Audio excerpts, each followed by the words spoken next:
دو خاندان کے درمیان بڑا گہرا ربط ہوتا تھا، اور ایک دوسرے کے بچوں کی ضروریات، تعلیم کے سلسلے کی دلچسپی، بیماری ہے، علاج معالجہ ہے، ان سب چیزوں کا خیال رکھا جاتا ہے. بہت اچھی بات ہے.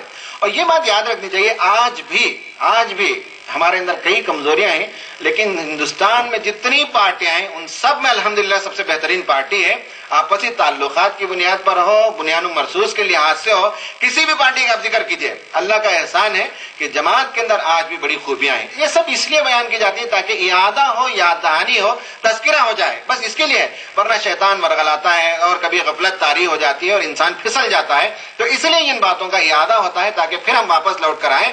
ورنہ یہ کہ آپ اگر غور سے قریب سے دیکھیں گے دیگر جماعتوں اور پارٹیوں کو تو ان کے دلوں کے بارے میں جو کہا گیا کہ ان کے قلوب پھٹے ہوئے ہیں. اللہ کا احسان ہے کہ جماعت میں آج بھی یہ ہے کہ ایک دوسرے سے ربط، ضبط، محبت، خیال اور ان کی ضروریات کی تکمیل اللہ کا احسان ہے کہ بڑی بات ہے.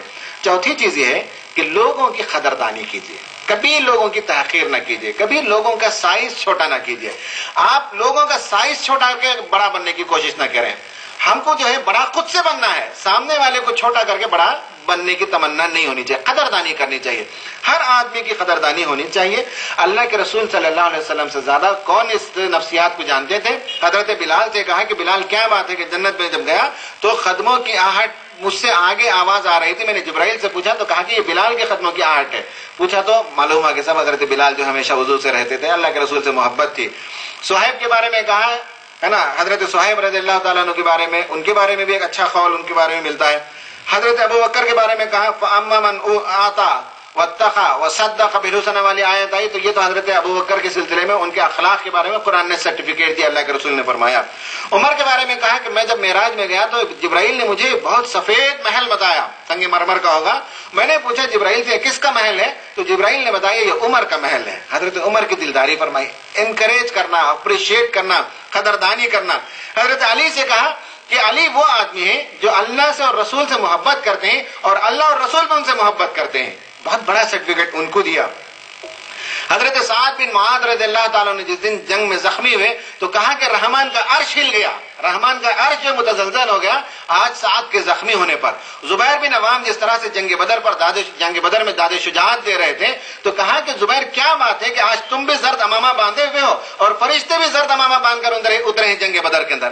یہ جو اپریسیشن کی جو بات ہے یہ ہونا چاہیے. ڈیل کارنگی کی جو کتاب ہے how to influence people and win friends, اس کتاب میں اس نے لکھا کہ میں ایک مرتبہ پوسٹ آفس میں خدار میں کھڑا ہوا تھا اسٹامپ وغیرہ لینے کے لیے، اور وہ اسٹامپ دینے والا بڑا ترش مزاج، کسی کا چہرہ بھی دیکھنے کے لیے تیار نہیں، بڑے غصے کے ساتھ ہاں 2 روپے کا اسٹامپ نہیں، 1 روپے کا اسٹامپ ہے یہ لے لو، اس طرح سے سختی سے باتیں جو کرتے ہیں نا ایسا کر رہا تھا. میں جب جا کے کھڑا ہوا تو میں نے کہا کہ آپ کے بال کتنے کالے اور گھنے ہیں، بڑا اچھا لگتا ہے مجھے. آپ کام میں مصروف ہیں، شاید اس وجہ سے آپ بال نہیں بنا سکے، لیکن آپ کے بال بہت اچھے.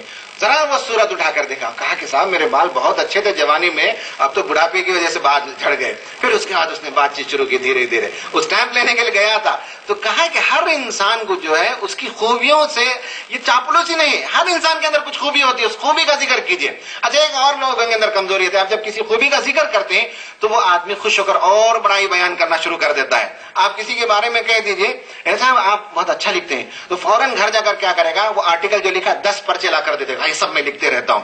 آپ کسی سے کہیں گے آپ بہت اچھا گاتے ہیں تو فوراً جو آپ کو کیسٹ بھیج دے گا کہ امین صاحب یہ سب ترانے میں نے گائے ہیں. ہو سکتا ہے اوریج ہو لیکن انسان خوش ہوتا ہے. آپ کوئی آپ کی وجہ سے خوش ہوتا ہے تو خوش ہونے دیجئے، آپ کو کیوں تکلیف ہے؟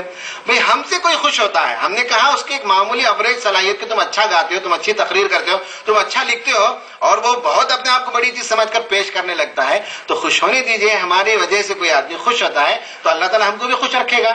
تو یہ چیزیں کہ قدردانی ہونی چاہیے. یہ 4 بنیادی نقطے، کسی کا دل نہ دکھائیں، خوش اخلاق بنیں، کارکنوں کے لیے ایثار کا جذبہ پیدا کریں اور لوگوں کی قدردانی کریں اور لوگوں کا احترام کم نہ کریں، کسی کا خط چھوٹا نہ کریں. لوگ ہم سے برا برتاؤ کریں تو کیا کریں؟ ہم تو ایسے ہی صاحب، ہم تو بہت اچھا برتاؤ کرتے ہیں، لیکن سامنے والے ہمارے بعض کارکن ایسا کرتے ہیں ویسا کرتے ہیں، تو ان کے ساتھ کیا کرنا چاہیے؟ سامنے والے عموماً 4 رویہ اختیار کرتے ہیں. ایک کرتے ہیں تنقید، دوسرا کرتے ہیں غیبت، تیسرا کرتے ہیں حسد اور چوتھا کرتے ہیں طنز. یہ 4 چیزوں سے ہم کو سابقہ پڑتا ہے. تو ہم کو کیسے ری ایکٹ کرنا چاہیے؟ پھر آواز آ گئی، اسٹاپ کر دیجیے.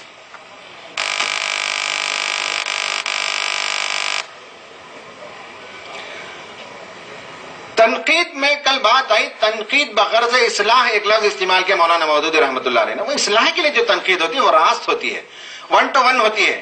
اور اس تنقید میں کہیں میں اپنے نفس کو اونچا کروں، میں اپنی بڑائی بیان کروں، یہ نہیں ہوتا. میں آپ میرے اندر کوئی کمی دیکھتے ہیں تو آپ مجھے پرسنل بولیں کہ امین صاحب آپ کا یہ رویہ صحیح نہیں، آپ درست کر لیے. درست ہوا تو ٹھیک ہے، نہیں ہوا تو ڈھنڈورا پیٹنے کی بھی ضرورت نہیں ہے بھائی، ہے نا. میری اچھی اور برائی میرا انجام اللہ تعالیٰ کے پاس ہے.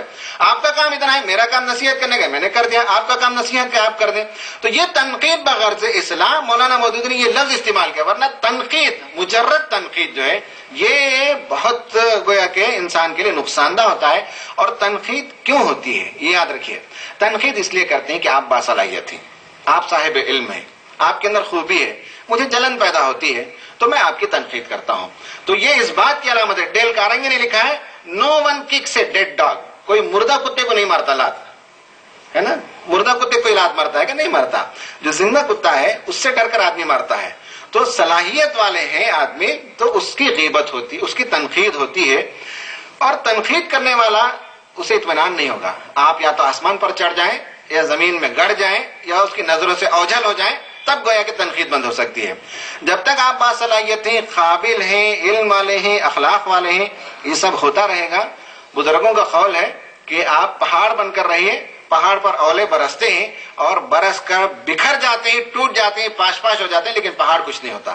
تو تنقید کرنے والوں کے سلسلے میں ری ایکشن میں ہم کو بھی ایک طنز مارنے کی ضرورت نہیں ہے، ہم کو بھی ایک تنقید کرنے کی ضرورت نہیں ہے. جماعت کو اگر بنیاد و مرصوص بنانا ہے تو یہ چیزیں، اور ہمارے بزرگوں کے اندر یہاں جو تشریف رکھتے ہیں ان میں بھی اور